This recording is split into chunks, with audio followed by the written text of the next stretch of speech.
તો રાજકોટથી હાલ મહત્વના સમાચાર સામે આવ્યા છે, જ્યાં શક્તિસિંહ ગોહિલના નિવેદન પર ભાજપની પ્રતિક્રિયા જોવા મળી રહી છે।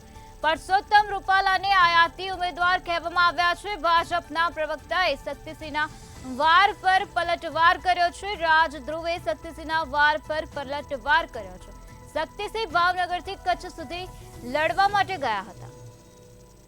રાહુલ ગાંધી અમેઠીથી વાયનાડ સુધી લડવા માટે ગયા હતા। રૂપાલા માત્ર અમરેલીથી રાજકોટ દૂર લડવા માટે આવ્યા, તો રૂપાલા તો માત્ર 100 કિલોમીટર દૂર લડવા માટે આવ્યા।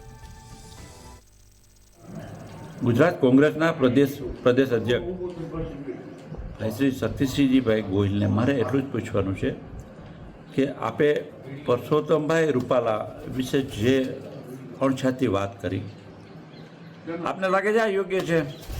જો પરસોત્તમભાઈ અમરેલીથી 100 કિલોમીટર દૂર રાજકોટ ચૂંટણી લડવા આવે તો આયાતી ગણાય।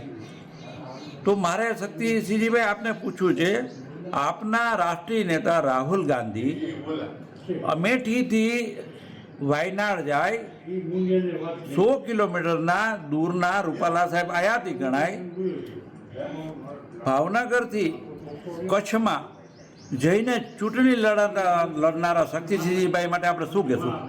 આપ શક્તિસિંહભાઈ ભૂલી ગયા, આપને યાદ નથી? આપ પણ ભાવનગરથી ચૂંટણી લડવા કચ્છ ગયેલા, ત્યારે આયાતી ઉમેદવારનું આપને યાદ આવેલું? આપના રાષ્ટ્રીય નેતાઓ શ્રીમતી ઇન્દિરા ગાંધી અમેઠી રાયબરેલીથી મેડક ચૂંટણી લડવા ગયેલા, તો એમને ત્યારે આ વિચાર નહોતો આવ્યો કે એ આયાતી ગણાય કે કેમ?